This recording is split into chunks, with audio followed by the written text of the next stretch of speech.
ধর্ষণ একটি নিষ্ঠুর অপরাধ, আর এই ধর্ষণ যদি করা হয় কোনো অন্ধ মেয়েকে, তবে তার চেয়ে নিষ্ঠুর কি হতে পারে। ধর্ষিত অন্ধ মেয়েটি তার ধর্ষণের বিচারে নেমে পড়ে নিজেই। আজ ঠিক এরকমই একটি কাহিনীর মুভি নিয়ে রিভিউ দিতে চলেছি আমরা।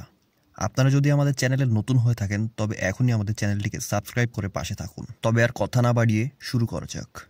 মুভির নাম নেরু। মুভি শুরু হয় পুলিশ স্টেশন থেকে। একটি পুলিশ এক বাসায় যায়, সে বাসাতেই মেয়েটিকে ধর্ষণ করা হয়েছে। পুলিশ বাসায় যেয়ে সবার কথা শুনতে থাকে এবং মেয়েটির স্টেটমেন্টও নিতে বলে। মেয়েটি যখন ধর্ষণ হয় তখন বাসায় তার বাবা মা ও কাজের লোকও ছিল না। একা বাসায় থাকা অবস্থায় সে ধর্ষণের শিকার হয়। এরপর মেডিকেল টেস্ট করা হয় মেয়েটির এবং ধর্ষণের ব্যাপারে শিওর হয়। মেয়েটি পুলিশের সামনে তার স্টেটমেন্ট দিতে থাকে।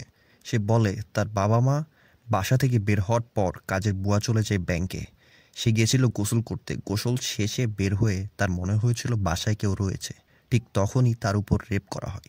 এদিকে মেয়েটি ধর্ষকের মুখে হাত দিয়েছিল ধর্ষণের সময়, আর তা দেখেই সে একটি স্কাল্পচার বানায়। মূর্তিটি অবিকল ছেলেটির মতোই। আসলে মেয়েটি অন্ধ হয়েছিল 12 বছর বয়সে। অন্ধ হওয়ার আগেই সে মূর্তি বা স্কাল্পচার বানানো শিখে ফেলে। মেয়েটির নাম সারা। মেয়েটির বাবা বলে যে এইরকম এক চেহারার ছেলে তাদের বাসায় আসে রাস্তা জানার জন্য। ছেলেটি সারার প্রতিবেশীর বাসায় তার বিয়ের জন্য ইনভাইট করতে আসছিল। ছেলেটির নাম মাইকেল। মাইকেলকে এয়ারপোর্ট থেকে পুলিশ তুলে নিয়ে আসে। পুলিশ স্টেশনে সারাকে মাইকেলের সামনে দাঁড় করানো হয়। সারা মাইকেলের মুখে হাত বুলায় আর বুঝতে পারে এই সেই ধর্ষক। টিভিতে ততক্ষণে নিউজ হয়ে যায় দেশের অনেক বড় ব্যবসায়ীর এক ছেলে ধর্ষণের মামলায় গ্রেফতার হয়েছে। মাইকেলের বাবা তার সাথে জেলে দেখা করতে যায় আর দেশের স্বনামধন্য একজন উকিলকে হায়ার করে এই কেসের জন্য। উকিলের নাম রাজশেখর। সে মাইকেলের বাবার বাসায় এসেই কেস সম্পর্কে কথা বলতে শুরু করে। রাজশেখর বলে সে প্রথমে সমঝোতার দিকে যাবে। সে বলে সারার বাবার 2টি বিয়ে হয়েছে, আগের বিয়েতে 2টি ছেলে রয়েছে। প্রথমে তাদের মাধ্যমে সমঝোতা করার চেষ্টা করবে সে। সেই 2 ছেলে তখন উপস্থিত ছিল রাজশেখরের সামনে। তাদের বলে যে তাদের বাবার সাথে সমঝোতা করতে, এতে তারা সবাই মোটা অঙ্কের টাকা পাবে। তারপর সেই 2 ছেলে সেই স্থান ত্যাগ করে। তারা 2জন বাসায় যেয়ে তাদের বাবাকে বলে যে কেস উঠিয়ে নিয়ে টাকা নিয়ে নিতে, কারণ এই কেসে তাদের জিতার সম্ভাবনা একবারেই নেই। সারা সেখানে উপস্থিত ছিল। সে শুনে বলে যে কেস হারলে হারবো, তবুও টাকা নিব না আমরা। সারার বাবা রেগে গিয়ে তার 2 ছেলেকে বাসা থেকে বের হয়ে যেতে বলে তখনই। এরপর কোর্টের দিন চলে আসে। রাজশেখর অর্থাৎ ধর্ষক মাইকেলের পক্ষের আইনজীবী কোর্টে বলে যে এক অন্ধ মেয়েকে দিনের বেলা বাতাসের মতো এক ছেলে বিনা প্রমাণ রেখে ধর্ষণ করে দিয়ে যায়, আর এতে ফাঁসানো হয় তার ক্লায়েন্ট মাইকেলকে। সারার আইনজীবী বলে যে সারা 12 বছর পর্যন্ত দেখতে পেত, তাই সে স্কাল্পচার বানায় ছেলেটির। তখন রাজশেখর বলে যে তাও ভালো যে স্কাল্পচার আমাদের মতো না, নাহলে আমরাই ফেসে যেতাম। মামলায় দেখা যায় কোনো ফিঙ্গারপ্রিন্ট, সিমেনের কোনো উপস্থিতিও ছিল না, ইভেন কোনো ইনজুরিও হয় না মেয়েটির। তাই আসামি পক্ষ বেইল চাই। এসব দেখে জজ বেইল গ্র্যান্ট করে দেয় তাদেরকে। সারার বাবা সারাকে বলে যে এখনই হার মেনো না, কেস আমরা আবারও লড়ব। সারার বাবা অনেক উকিলের কাছে যায়, কিন্তু সবাই মানা করতে থাকে। আসলে রাজশেখর সবাইকে মানা করে দিয়েছে এই কেস নিতে, তাই কোনো সিনিয়র উকিলের কাছে যাওয়া লাভজনক নয় এখন। পুলিশ অফিসার যেই কেসের ইনভেস্টিগেশনের দায়িত্বে ছিল সে নিজেই চলে যায় এবার উকিলের খোঁজে। তার পরিচিত এক উকিল ছিল, তার নাম হচ্ছে বিজয় মোহন। বিজয় মোহন উকালতি ছেড়ে দিয়েছে অনেক আগেই, তাই সে এই কেস নিতে চায় না। তাকে অনেক কনভিন্স করার পর সে অ্যাটলিস্ট সারার সাথে দেখা করতে রাজি হয়। বিজয় মোহন সারার বাসায় যেয়ে সারাকে বলে যে উনি প্র্যাকটিস ছেড়ে দিয়েছেন, কিন্তু সারার কথা শুনে সে ইমোশনাল হয়ে যায় আর শেষে কেস নিতে রাজি হয়ে যায় তিনি। এদিকে নতুন করে কেস দেওয়ার কারণে মিডিয়ার সামনে মাইকেলের লয়ার বলে যে মিথ্যা কেস দিয়ে তারা শুধু টাকা কামাতে চাচ্ছে। কোর্টের দিন চলে আসে আবার। প্রথমে কাঠগড়ায় উঠানো হয় কাজের বুয়াকে। সে বলে সেদিন বাইরে থেকে বাসায় এসেই সে বুঝেছিল কোনো বাজে কিছু হয়েছে সারার সাথে। সে সারার বাবা মাকে ফোন করে, কিন্তু তাদের ফোন করেও সে পায় না। তখন সে প্রতিবেশীর কাছে হেল্প চায়, ততক্ষণে পুলিশও চলে আসে। এরপর বিজয় মোহন বুয়াকে জিজ্ঞেস করে বাসায় তো ডুপ্লিকেট চাবি দিয়েও ঢোকা যায়, আর সারার বাবা মা পুলিশকে ইনফর্ম করার কারণে তাকে বকা পর্যন্ত দেয়। সে কথাও তিনি বের করিয়ে নেন কাজের মাসির কাছ থেকে। এরপর সারার মায়ের স্টেটমেন্টের জন্য কাঠগড়ায় দাঁড় করানো হয়। তার মা বলে যে সেদিন মাইকেল তার বন্ধুর বাসা কোন দিকে সেটা জিজ্ঞেস করতে তাদের বাসায় আসে। ঠিক তখনই সে শুনে ফেলে পরের দিন সারা বাসায় একা থাকবে। এরপর ক্রস হয় রাজশেখরের সাথে। সে জিজ্ঞেস করে সারার মায়ের আগের স্বামী সুইসাইড করে মারা যায়, এতে সে নতুন বিয়ে করে। বিয়ের আগেই সে জানতো যে মোহাম্মদ অনেক বড় লোক, তার প্রথম থেকেই টাকার প্রতি লোভ রয়েছে, আর এই টাকার প্রতি লোভ থেকেই সে তার মেয়ে সারাকে ইউজ করেছে আরও টাকা কামানোর জন্য, আর তাই সে নিজেই মাইকেলকে ফাঁসিয়ে দিয়েছে। এসব অপবাদ শুনে সারার মা কাঁদতে শুরু করে। এরপর সারার বাবাকে ডাকা হয়। তিনি আসলে সারার বায়োলজিক্যাল বাবা না। তাকে বলা হয় যে ধর্ষণের দিন বাসার কাজের বুয়া যে ব্যাংকে যাবে তা সে জানতো, আর সে নিজেই ওই সময় বাসায় এসে তার মেয়ের রেপ করেছে। এতে সারার বাবাও কাঁদতে শুরু করে। পরের দিন বিজয় মোহন সারার সাথে কথা বলে, তাকে কেস সম্পর্কে বুঝাতে থাকে। তাকে বলে যে তার বাবাকে ফাঁসানোর চেষ্টা করা হচ্ছে, তাই সারাকে অপোজিশনের উত্তর বুঝে শুনে দেওয়ার বুদ্ধি দিয়ে দেয়। পরের দিন কোর্টে প্রথমে সারাকে কাঠগড়ায় দাঁড় করানো হয়। সারা ধর্ষণের বর্ণনা দিতে থাকে। এবারে ক্রস হয় রাজশেখরের সাথে, আর সে বলে যে তার বাবা তাকে আর্ট করা শিখিয়েছে, তার মানে তাকে যেখানে সেখানে টাচ করিয়ে আর্ট করা শিখিয়েছে। এগুলো শুনে সারা রেগে যায়, কারণ তার বাবাকে ফাঁসানো হচ্ছিল। সারা বলে যে সেদিন সে তার পেইনকে আর্টে কনভার্ট করে। সেদিন কোর্ট থেকে বের হয়ে বিজয় মোহন বলে যে সোশ্যাল মিডিয়ার হেল্প নিতে। তার কিছুদিনের মধ্যেই সোশ্যাল মিডিয়াতে তোলপাড় লেগে যায়, আর মাইকেলের হবু বউ তাকে কল করে বলে যে তাদের বিয়ে হবে কিনা তা নিয়ে তারা এখন দ্বিধার মধ্যে রয়েছে। এসব শুনে রাগে মাইকেল সারার বাসায় চলে যায় তাকে হুমকি দিতে। সারাকে চুপচাপ কেস ব্যাক নিয়ে নিতে বলে তারা। মাইকেলের এমন বাচ্চামি বিহেভ দেখে তার উকিল ও তার বাবা দুইজনেই খেপে যায় তার উপরে অনেক। পরের দিন কোর্টে রাজশেখরের মেয়ে তার পরিবর্তে অ্যাপিয়ার হয়, কারণ সে সেদিন ব্যস্ত ছিল অন্য কাজে। তার মেয়ে নিজেও একজন লয়ার। বিজয় মোহন প্রথমে বলে সারার পরিবারকে আগের রাতে হুমকি দেওয়া হয়েছে। পরবর্তী উইটনেস হিসেবে ডাকা হয় মেডিকেল অফিসারকে, যে সারার রিপোর্ট তৈরি করেছিল। তাকে জিজ্ঞেস করা হয় কেসে কিসের প্রেজেন্ট আছে। কোনো ইনজুরি নেই, ফিঙ্গারপ্রিন্ট নেই, ইভেন কোনো সিমেনের উপস্থিতিও নেই। এবার পুলিশ অফিসারদের কাঠগড়ায় নিয়ে আসা হয়। সারার কেসে যে ইনভেস্টিগেশনে ছিল সেই পুলিশ অফিসারকে কেস ছাড়তে বাধ্য করা হয়। তিনি কেস ছাড়ার আগে স্কাল্পচারের কিছু ছবি কেসের ফাইলে অ্যাড করে যান, কিন্তু সেই ছবি ভিতরের কিছু পুলিশ আগেই সরিয়ে ফেলে। এরপর কাঠগড়ায় দাঁড় করানো হয় ধর্ষক মাইকেলকে। সে বলে সে নির্দোষ, সে রেপের দিন সেখানে উপস্থিত ছিল না, সে ছিল এক রিসর্টে, আর তার কাছে এর প্রমাণও রয়েছে। সেদিনের সমাপ্তির পর নতুন একটা তারিখ দেওয়া হয় কোর্টের।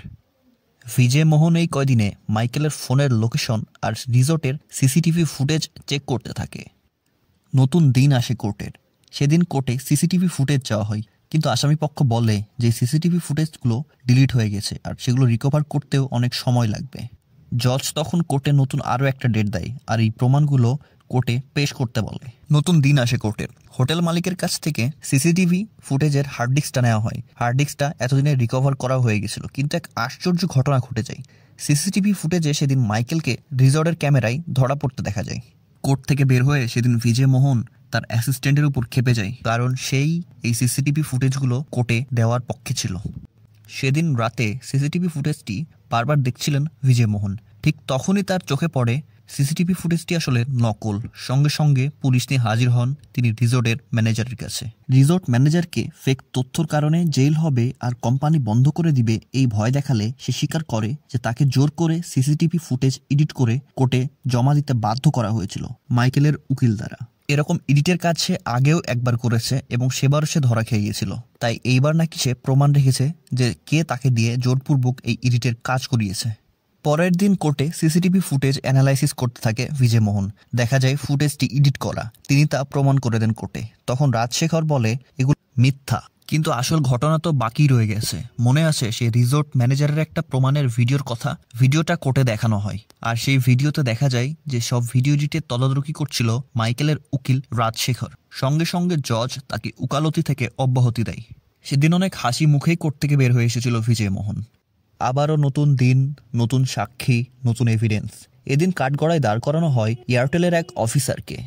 তাকে জিজ্ঞেস করা হয় মাইকেলের নাম্বার এই টাওয়ারগুলোতে দেখা গিয়েছিল, মানে সে সেখানে ছিল সেই দিন? উত্তরে তিনি বলেন হ্যাঁ, এদিন থেকে মাইকেলের আইনজীবী আবার ছিল রাজশেখরের মেয়ে, কারণ তিনি অলরেডি অব্যাহতিতে চলে গেছেন। তবে তিনি কোর্টে অবশ্য উপস্থিত থাকতে পারবেন, কারণ তার উপরে ইনভেস্টিগেশন চলছে।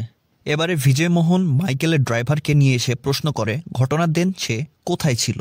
সে বলে সে বাসায় ছিল, কিন্তু আসলে তো সে গাড়িতেই ছিল, কারণ টাওয়ারে মাইকেল আর তার সিমের লোকেশন একই সাথে বারবার দেখায়, যা রহস্যজনক। কারণ সে বাসায় থাকলে তার ফোন কেন মাইকেলের সাথে ছিল সেই দিন? উত্তরে তখন সে বলে সে তার ফোন সেদিন গাড়ির মধ্যেই ভুলে রেখে ফেলেছিল। পরের দিন কোর্টে রিসোর্টে কোন কোন বন্ধুর সাথে মাইকেল ছিল তাদের এসে জিজ্ঞাসাবাদ করা হয়। তারা প্রত্যেকেই মাইকেলের পক্ষে সাক্ষী দেয়। এরপর রাজশেখরের মেয়ে রিসোর্টের মালিকের স্টেটমেন্ট নেয়। তিনি বলেন যে সেদিন মাইকেল রিসোর্টে উপস্থিত ছিল।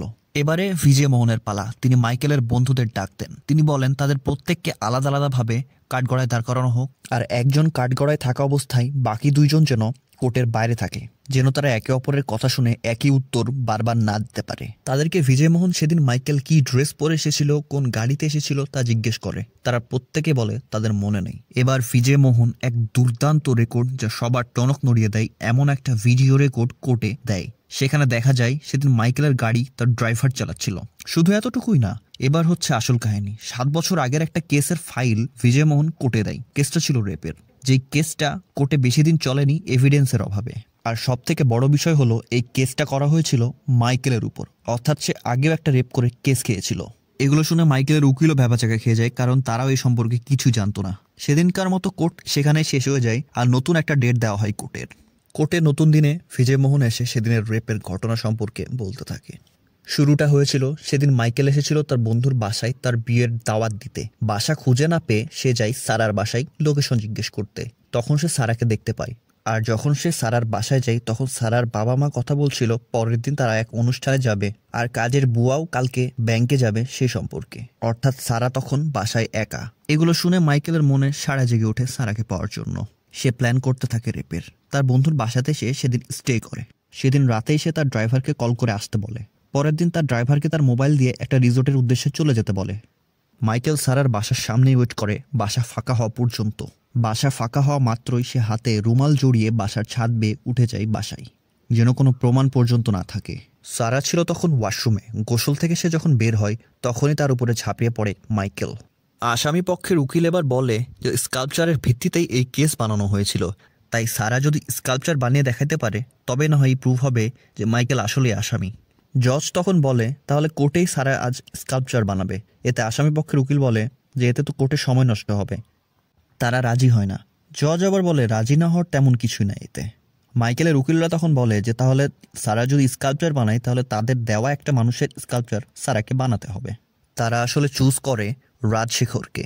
সারা যখন রাজশেখরের মুখ হাত বুলিয়ে বোঝার চেষ্টা করছিল তখন রাজশেখর তাকে বারবার চেষ্টা করে মনোযোগ নষ্ট করানোর। স্কাল্পচার বানাতে বানাতে সেদিন রাত পেরিয়ে যায়। রাতের শেষের দিকে সারা তার স্কাল্পচার কোটে দেয়। স্কাল্পচার যখন কোটে দেয় তখন দেখা যায় রাজশেখরের চেহারার সাথে হুবহু তার স্কাল্পচারটি মিল রয়েছে। কোর্ট মাইকেলকে দোষী সাব্যস্ত করে আর তাকে যাবজ্জীবনের কারাদণ্ড দেয়। এভাবেই ন্যায় বিচার পাওয়ার মাধ্যমে শেষ হয়ে যায় মুভিটি। ধর্ষণ একটি মারাত্মক অপরাধ, এর শাস্তিও হওয়া উচিত মারাত্মক। আমাদের উচিত সকল শ্রেণী, পেশার, বয়সের নারীদের সম্মানের চোখে দেখা। সামর্থ্য থাকলে আমাদের উচিত দ্রুত বিয়ে করে ফেলা। আজকের মতো এখানেই। ভিডিওটি ভালো লেগে থাকলে একটি লাইক ও একটি কমেন্ট করে যাবেন। আর আমাদের চ্যানেলে নতুন হয়ে থাকলে চ্যানেলটি সাবস্ক্রাইব করে আমাদের পাশেই থাকবেন। নতুন রিভিউ পেতে চাইলে সাবস্ক্রাইব করে কমেন্টে আমাদের নিচে জানান এক্ষুনি। আজকের মতো বিদায়।